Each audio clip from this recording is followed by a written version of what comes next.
Con Diego Aguales, es director del Instituto Nacional de Estadística. Estaremos hablando del censo, este censo tan importante que se hace cada 10 años en nuestro país y bueno, que recaba información esencial para la estrategia que tenemos a nivel nacional. Gracias por acompañarnos. Buenas tardes, Paula, Alejo, muchas gracias por la invitación. Arranquemos hablando primero de este precenso que están realizando. Primero entender por qué la necesidad de hacerlo y cómo es que se está ejecutando. Bueno, los censos tienen usualmente una etapa previa que de forma interna le llamamos precenso, que no es otra cosa que un censo de direcciones. Es decir, lo que estamos haciendo en este momento con más de 1.200 personas ya en el terreno, en el campo, así que bueno, los vecinos los podrán ver en las diversas ciudades del Uruguay, es verificando por una parte los mapas que elaboramos en base a imágenes satelitales en el instituto, viendo si donde hay una calle efectivamente hay una calle, o donde parecía no haber una calle, encontramos que hay un pasadizo, una calle, y eso mejoramos los mapas para que cuando salgan los censistas puedan hacer bien el trabajo. Pero además, cada manzana identificamos las direcciones que tienen, es decir, la cantidad de viviendas que tienen allí. Y esto es información útil luego para, por ejemplo, distribuir el trabajo entre los censistas. Así que es una información muy útil y que vamos a estar recabando durante el mes de febrero, básicamente. ¿Pero no se está en contacto con los vecinos o sí? Bueno, puede existir algún contacto, eventualmente. La mayor parte del trabajo es externo a la vivienda. Pero en algún caso puede existir algún contacto con los vecinos porque estamos asociando las direcciones a los contadores de UTE y al número de cuenta de UTE. Esta va a ser una información útil para la parte del autocenso que va a ocurrir hacia abril. Entonces es posible que en algún caso donde esto no sea visible desde fuera del hogar, que haya alguna interacción, pero van a ser en la minoría de los casos, ¿no? Diego, ¿tiene que ver este precenso con algunas experiencias en otros países en donde, bueno, tenían un panorama previo y al salir efectivamente a realizar el censo se encontraron con algunas dificultades? ¿Se tuvo en cuenta ese punto en particular? Bueno, sí. Nosotros estamos en una ronda censal donde diversos países están en el último año y en este año haciendo censos. En algunos casos han salido sin un precenso y esto genera luego dificultades porque, por ejemplo, hay zonas que hace 10 años no existían, barrios enteros en algunos casos, donde ahora sí existen. Por tanto, si uno no tiene esta información, luego la planificación de la salida a campo puede ser compleja. De hecho, algunos países han tenido dificultades por no tener un precenso. Claro. En Uruguay vamos a tener un precenso. De hecho, está evolucionando muy bien el trabajo de campo en este momento. Nosotros tenemos que recorrer alrededor de unas 70.000 zonas que se asemejan a manzanas. Sí. Y ya llevamos alrededor de 42.000 de estas recorridas en este momento y ya más de 800.000 direcciones relevadas al día de hoy en un estimado de 1.400.000 direcciones. O sea que el avance de campo es muy bueno y esto nos va a permitir salir con más tranquilidad a la hora de hacer el censo, por eso es tan importante. ¿Y coincidía eso que ustedes tenían con lo que efectivamente, bueno, vienen relevando, si bien no se terminó, o hubo alguna zona en la que todavía no estaba tan bien definida eso? Bueno, como dije, hay dos trabajos que estamos haciendo. Uno es verificando si las manzanas se visualizan igual a como lo veíamos en las imágenes satelitales. En ese sentido, los cambios son pequeños. Los cambios son pequeños. No tengo el número de hoy de cuántas zonas han sido modificadas, pero cuando íbamos alrededor de unas 25.000, fueron unas 200 las que tuvimos que corregir, o sea que 200 en 25.000. Por tanto, las imágenes satelitales son muy buenas. Lo que sí puede haber cambios importantes en términos de la cantidad de direcciones que encontramos por manzanas. Claro. Esto lo evaluaremos hacia el final, pero allí sí pueden haber cambios más importantes porque salimos con una idea aproximada de las direcciones en base a datos de los contadores de UTE y a direcciones relevadas en el 2011. O sea que a lo mejor manzanas que creemos que hay 40 direcciones pueden haber 60 o 30. Allí, al final de este periodo, vamos a evaluar y cotejar las cifras iniciales con las que salimos y las finales. Allí pueden haber más sorpresas, no tanto en términos de las imágenes satelitales, son muy buenas y los cambios son realmente muy pequeños. ¿Cuántas personas están trabajando en este momento y cuántas personas van a trabajar en el total de este censo? Bueno, en este momento tenemos ya más de 1.200 personas en campo. Y es posible que lleguemos a un pico de unas 1.400, 1.500 antes de finalizar la etapa de febrero, pero luego estimamos que vamos a requerir en el orden de los 7.000 censistas ya de cara al censo de mayo. Así que ahí es un número mucho mayor y que implica un despliegue muy importante, además con un despliegue tecnológico por detrás de gestión de esto realmente muy importante. De hecho, vengo de una reunión con Antel, HG y ITC, que son dos subsidiarias de Antel, donde estamos planificando todo lo que está por detrás de bambalinas, que implica tener servidores que aguanten mucha demanda, porque van a ser 7.000, 8.000 personas transmitiendo datos de forma continua de todo el país.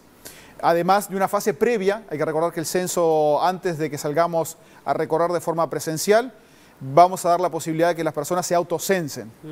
Por tanto, desde cualquier dispositivo electrónico, desde un celular, vamos a poder autocensarnos y eso puede implicar picos de conexión de muchas, de muchas decenas de miles de personas de forma simultánea. Claro, eso está buenísimo y además vamos a dedicarle el tiempo necesario para que la gente también entienda esta posibilidad que tenemos ahora de utilizar la tecnología. Pero volviendo un poco a las personas, ¿están abiertas los llamados para que gente pueda anotarse? ¿Cuánto va a ser la remuneración? ¿Tiene algún tipo de exigencias? Bueno, nosotros abrimos el llamado en diciembre. Luego se cerró temporalmente para esta fase de febrero y estamos por abrir nuevamente los llamados de cara a mayo. Así que en los próximos días anunciaremos. Estén atentos a la página censo2023.uy. Allí van a estar los llamados, seguramente en 2 o 3 días hábiles vamos a volver a subir los llamados. Digamos, el requisito básico es tener tercer año de educación secundaria aprobado. Por supuesto, vamos a elegir aquellos que tengan un mayor nivel de educación, pero para anotarse basta con tener tercer año de educación secundaria. Ser mayor de edad también. Ser mayor de edad y tener 3 años de educación secundaria. Y además recordar que damos preferencia a aquellos que vivan en las localidades donde queremos censar. Claro. Y que vamos a llegar a más de 650 localidades. Así que necesitamos gente en todo el territorio y esto a veces es lo difícil, ¿no? ¿Y de cuánto será la paga? Bueno, la paga está prevista que sean de 800 pesos fijos por una jornada de 8 horas, más variable por la cantidad de hogares censados. Estimamos que son aproximadamente unos 800 pesos adicionales que se pueden hacer de forma variable en 8 horas de trabajo. Así que, digamos, para redondear, en el orden de los 1.600 pesos de forma diaria.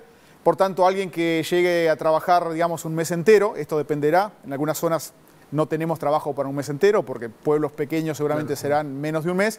Pero si alguien trabajara un mes entero, entre lo variable y lo fijo, estimamos que puede llegar a ser un sueldo del orden de los 40.000 pesos. Bien. Con respecto a los censistas, ¿se le va algún tipo de curso, preparación para poder encarar de la mejor forma a las personas? Sí, por supuesto. Esto, digamos, tenemos una capacitación para que tengan una idea en esta fase de precenso. Tuvimos 3 días de capacitación virtual con materiales audiovisuales y luego un día de capacitación presencial. Por tanto, de cara al censo también va a ocurrir lo mismo.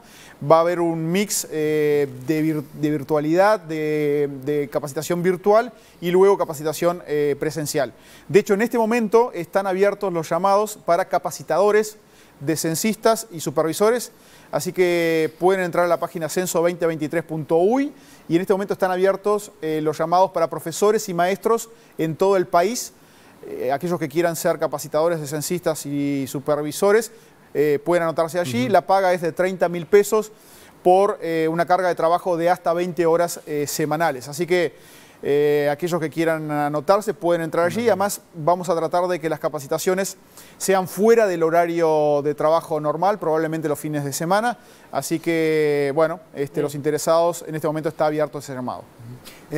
Hablábamos previo a salir al aire con Paula, de que lo que implica, ¿no?, el hecho de hacer un censo, el movimiento que tiene que hacer el gobierno, pero también el país y el INE en particular.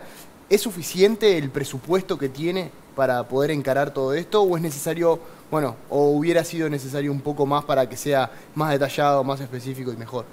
Bueno, nosotros en el presupuesto del año 2020, donde solicitamos los primeros recursos, allí se establecieron 550 millones de pesos, que al día de hoy son unos 13 millones de dólares. Ese presupuesto no era suficiente en aquel momento, digamos, las autoridades eran conscientes de eso, pero era lo que estaba disponible en aquel momento, además era un momento de ajuste presupuestal. Pero ya hemos establecido las conversaciones necesarias para que haya un refuerzo de cara al censo, y hay está el compromiso político de que ese dinero va a estar disponible, por tanto damos por descontado de que el presupuesto va a estar. Estimamos que vamos a necesitar en el orden de los 20 millones de dólares en total para llevar adelante este censo, que hay que recordar que, bueno, como dije hoy, llega a 1.400.000 direcciones, más de 650 localidades en todo el país, y desplegamos entre 7.000 y 8.000 personas, y además hay mucha inversión en sistemas informáticos para que esto funcione de forma adecuada. ¿Pero serían 7 millones de dólares adicionales o son 20 que se adicionan a los 13? No, en total serán en el orden de los 20, 22 millones de dólares. Por tanto, lo que requerimos en este momento, pero ya está en procesos de aprobación, va a ser seguramente en el orden de cerca de 10 millones adicionales a lo que se había otorgado en el año 2020, ¿no? Bien, tenemos dos modalidades, ¿no? El autocenso, en donde una persona puede autocensarse de alguna forma y después darle un código al quien viene a visitarlo. Al censista. Al censista, y otra posibilidad es recibir a una persona. Vamos por ese lado primero. ¿Cómo va a estar identificado? ¿Cuáles son las herramientas que tiene la persona para darse cuenta de que realmente es una persona que viene a trabajar por el censo? Porque, bueno, le abrimos la puerta de nuestra casa, le brindamos un montón de información y lamentablemente han ocurrido en otros periodos estafas. Sí, por supuesto. Bueno, lo primero es a destacar que por primera vez en el país vamos a tener la posibilidad de autocensarnos a través de cualquier dispositivo electrónico. Lo típico seguramente será el celular. Basta con tener una conexión a internet y podemos autocensarnos. Por tanto, vamos a abrir una ventana de oportunidad durante el mes de abril. Anunciaremos las fechas precisas un poco más adelante, durante la segunda quincena de marzo. Pero allí abriremos una ventana de oportunidad probablemente de unas 2 semanas y media, para que la gente pueda autocensarse. Perdón, ¿esto sirve para todo el núcleo familiar? ¿Una persona llena el formulario por todo el núcleo familiar? Correcto. Va a haber un único formulario para todo el hogar. Es importante la pregunta porque una persona, un informante, va a poder responder por el hogar. ¿Sí? Entonces, una vez cerrado esta ventana de oportunidad para llenar el censo digital, el autocenso, ahí salen estas 7.000 o 8.000 personas a recorrer todo el país. Y hay que destacar que este barrido presencial va a ser exhaustivo, es decir, vamos a ir a todas las viviendas, solo que, como bien decías, Paula, en aquellas donde se haya respondido de forma digital, simplemente pediremos el código de que se completó el cuestionario digital y estaremos 2 minutos en ese hogar y nos vamos a retirar. Y en el caso de que no haya respondido el hogar de esa forma, bueno, allí sí, el censista va a desplegar el formulario en una tablet que va a tener y, bueno, estará 40 minutos en ese hogar indagando sobre características de las personas y de la vivienda a donde ha llegado. Y destacar que es obligatorio. Es obligatorio. Tenemos que responder sí o sí, más allá que capaz que podemos decirle, mira, en este momento no puedo, vení más tarde, eso de repente se puede llegar a arreglar, pero en algún momento tenemos que responder. Sí, el censo es obligatorio. De hecho, todos los relevamientos que realiza el Instituto Nacional de Estadística, ya sea censos o las encuestas que hacemos todos los meses, tanto a empresas como a personas, son obligatorias la respuesta. Está establecido por ley. La ley 16.616 establece la obligatoriedad de responder. De hecho, también está establecida la posibilidad de aplicar multas. Por supuesto, el Instituto nunca busca llegar a esa instancia. Buscamos apelar a sensibilizar a la población de la importancia que tiene el censo y la información que va a ser útil luego para la vida cotidiana nuestra, ¿no?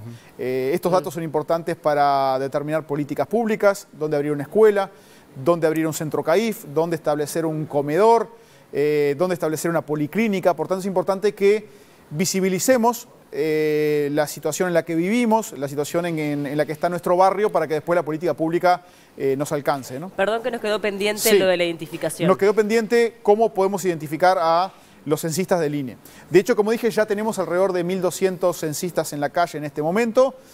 Van a tener un chaleco azul donde está el logo del INE y del censo. Además llevan una tablet y en esa tablet además se puede desplegar la identificación del censista, la que puede ser verificada por 2 vías. En censo2023.uy hay un verificador de cédula de identidad. Por tanto, le podemos pedir al censista la cédula de identidad, llenarla allí, y allí va a decir si es o no un censista del INE. Por tanto, al instante dice, este censista sí pertenece al INE o esta persona no es un censista. El otro canal es el 0800 2023. Allí vamos a tener personal atendiendo y si le brindamos la cédula de identidad de la persona que se aproximó a nuestro hogar, podemos verificar de si ese es un censista o no. También van a llevar un gorro que es azul y blanco y también con los logos del censo y del INE. Bien. ¿Algo más? Sí, con respecto al uruguayo en general, sobre todo teniendo en cuenta los diferentes censos en la región y en el mundo, ¿es reticente el uruguayo para brindar información de su vida personal, privada? Bueno, digamos, a nivel mundial cada vez es más difícil hacer relevamientos y pedir información a las personas, ¿no? Eso es una tendencia generalizada, es complejo a nivel del mundo y por supuesto cada vez es más difícil también en Uruguay. Por eso los institutos nacionales de estadística cada vez están yendo más al uso de información que proviene de otras fuentes. Claro. Por ejemplo, de registros administrativos, es decir, el propio sector público tiene mucha información sobre nosotros y los institutos nacionales de estadística han ido cada vez incorporando más ese tipo de fuentes de información o información que el sector privado también puede brindar de forma centralizada sin que tengamos que ir a indagar nuevamente. Pero más allá de esto, digamos, las encuestas que realiza el instituto tienen buenas tasas de respuesta y esperamos contar con una buena tasa de respuesta en el censo. Hay que recordar que necesitamos llegar a tasas importantes de respuesta, del orden del 95%, para que tengamos un censo con una cobertura adecuada. Si bien nunca se llega al 100%, lo conversábamos fuera de cámaras con Paula, digamos, que es lo razonable en un censo, sí hay que llegar a tasas elevadas, del orden de un 95%, para que sea un censo que es adecuado, que tiene una cobertura buena a nivel de todo el territorio nacional. ¿Y en el anterior a cuánto se llegó? Bueno, se llegó a una tasa que digamos que superó estas tasas de cobertura, con lo cual son censos que son categorizados como censos adecuados, buenos, pero es un esfuerzo importante llegar a estas cifras, ¿no? Hay que recordar, como dije hoy, 650 localidades, hay que recordar que entramos a todas las zonas, vamos a zonas rurales, vamos a asentamientos, censamos a la población en situación de calle, que implica operativos particulares, censamos a la población que está institucionalizada, por ejemplo, en las cárceles. Es decir, es realmente un operativo muy grande que moviliza muchos recursos a nivel nacional y que usualmente son los operativos que implican un mayor despliegue logístico a nivel de los países en tiempos de paz. Entonces es un operativo muy grande, ¿no? Diego, yo tengo la última cortita, ya está pronto el móvil, pero que no quiero terminar la entrevista sin preguntártelo. La población va a dar un montón de datos privados al INE y al censo en general. ¿Se tomó alguna medida de seguridad para proteger estos datos, teniendo en cuenta de que hoy la información y la noticia de que hackean bases de datos recontra importantes las hemos visto? Información es poder. Sí, claro. Exactamente. ¿Se ha tomado alguna medida en ese sentido para proteger la información de la gente? Digamos, como parte incluso del censo web, que es algo nuevo y va a ser un canal por el cual va a entrar mucha información, nosotros, además de hacer pruebas de estrés de los sistemas para que aguanten mucha concurrencia al mismo tiempo, también se hacen pruebas de lo que se llama hackeo ético, que es justamente intentar hackear los sistemas, pero por gente contratada específicamente para esto, para establecer todos los mecanismos de seguridad posibles. Para esto, como dije hoy, estamos trabajando con técnicos de Antel, con técnicos de AGESIC, por tanto estamos haciendo este tipo de pruebas para llegar preparados, porque además va a ser un evento muy visible, que es muy atractivo para los hackers hackear estos sistemas. Por tanto, por supuesto, el tema de seguridad de la información es un tema que nos preocupa. Decir también que la información a nivel individual está protegida por esta misma ley. El instituto no puede divulgar información a nivel personal una vez que esto ingresa al instituto. Está penado por ley el que nosotros divulguemos información. O sea, nadie puede solicitar esta información al instituto. El instituto luego solo puede divulgar información a nivel estadístico, a nivel agregado, a nivel de promedios. Así que decirle a la población que también la ley 16.616 protege la información que está identificada y el instituto solo puede divulgar información a nivel estadístico agregado. Diego, muchísimas gracias por estos minutos. Bueno, más adelante vamos a ir comunicando también las posibilidades para que la gente pueda acceder a este autocenso de manera digital y bueno, y toda la información correspondiente para que sea un censo exitoso. Muchas gracias por la invitación. Gracias.